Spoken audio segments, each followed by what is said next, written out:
What's going on, guys? So today I have a quick explanation video about the Camaro. I don't know how quick it'll be. I tend to ramble a little bit, but I want to go over one question that I've gotten a lot with this car since it's been finished, and basically the whole time I've been working on this car and it was in shops and all that kind of good stuff. Gotten one question a lot. Are you going to race it at World Cup? Now, if you don't know, World Cup up in Maryland, one of the coolest events of the year. I've been to it, I think, 2 or 3 times, and it is just so cool. The racing, the atmosphere, the fans that are there to watch racing, like, it's just great. It's such a fun event. I would love to be able to compete at it at some point, but let me explain why the Camaro can't. So, as the title says, it is import versus domestic. So, you know, it's all right there. So the main rule that the Camaro fundamentally does not fit is it is a import motor with a domestic body. Domestic.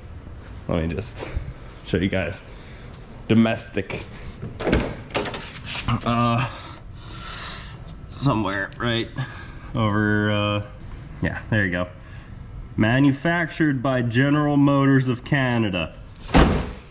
Now, I'm not saying I should be let in, because I understand if they let me in, then they basically ruin the entire potential for 4th gens to be considered domestics at that point, and then they become considered imports, and then there's a whole thing. I mean, you can have a 240 Nissan with a Toyota and that's fine. Nothing against them. I completely understand why they do it. It definitely keeps the racing really import versus domestic, action-packed. They try to set up the races on the initial ladder to where it's imports versus domestics. And I get it. I completely get it. Love the event. I understand, Jason Miller. This is not me coming at you. This event is great, and I hope to someday be able to race it. I just don't think it'll ever be with this car because it fundamentally doesn't fit the rules.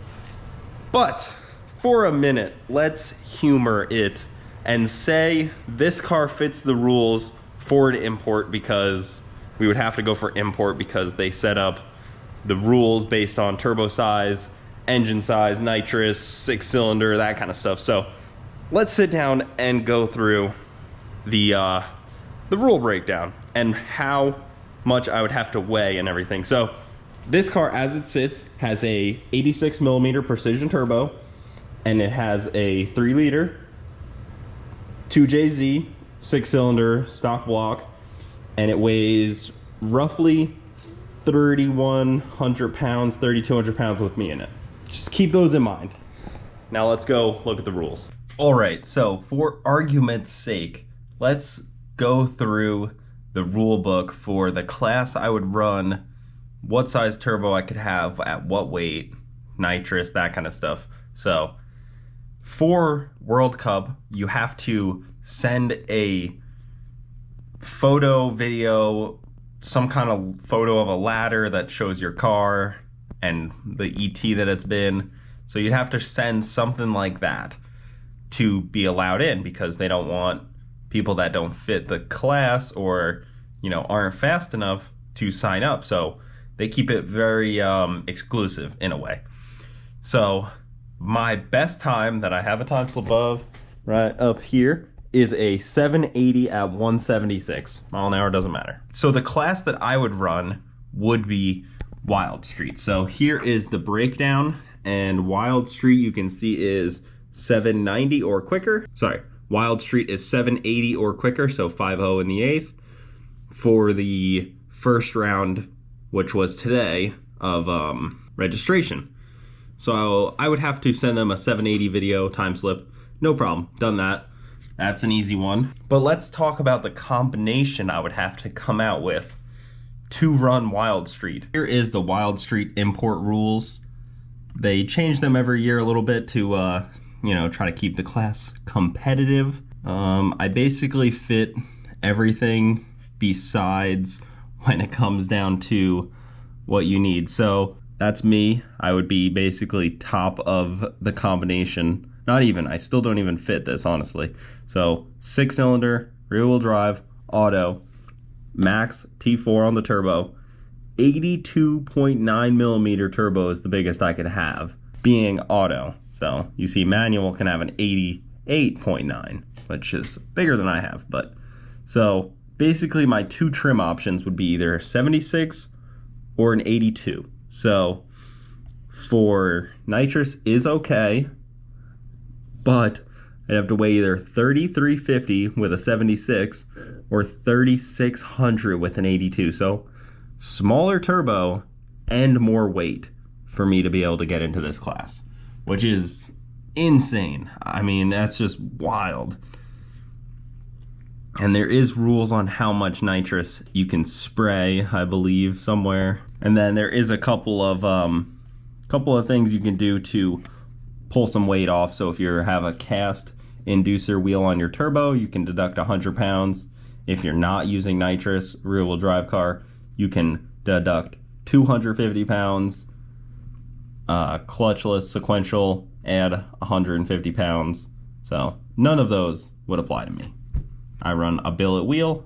I use nitrous. So basically those don't apply. Maybe we could get away with no nitrous, but I don't think I'm going 780s without nitrous. Not in the current trim level, this current motor. Basically what I'm saying is the combination needs to be super optimized to run this. Like you have to be getting every last bit out of your car to run this. And at this weight, this is crazy. 3,600 pounds to run an 82 millimeter turbo, and minimum ET is 780. Oh man, that's crazy. I don't even know how, honestly. I don't know. I guess any fuel being permitted allows me to run something like methanol. I could squeeze a little bit out there, but like not all that much. And then when you go over to the Wild Street for the domestic, it gets really complicated because you have to fit some classes that exist in other racing, and then they just kind of tailor them for this. Makes it pretty tough. Definitely, you know, you gotta race the rule book, obviously. You can't just, you know, have any combo and expect to come out here and just beat up on some people. They make this really tight, but I did not build this car for World Cup, obviously. I don't even fit the rules, so that would be a little stupid of me. I built this car for FL2K and Street Car Takeover. Street car classes was my main goal, but I figured I'd give you guys a little insight on the rule book for World Cup and why I don't fit at all. I don't even come close to fitting. The first rule in the rule book kind of kicks me in the nuts, but you know, I kind of knew this going in, but I didn't think that the car would be this fast. Going into building it, I just kind of wanted a little fun street car, and now it's kind of evolved. So that's where I'm at. Maybe eventually the rules will change a little bit to where I could squeeze in, but I don't know. That's a tight class. All of these classes are really tight on rules and everything, so figured I'd give you guys a little insight. Some of you guys like this kind of technical rule stuff. Some of you guys don't really care for it, but that'll do it. Thanks for watching. Keep it saucy. I'll see you next time.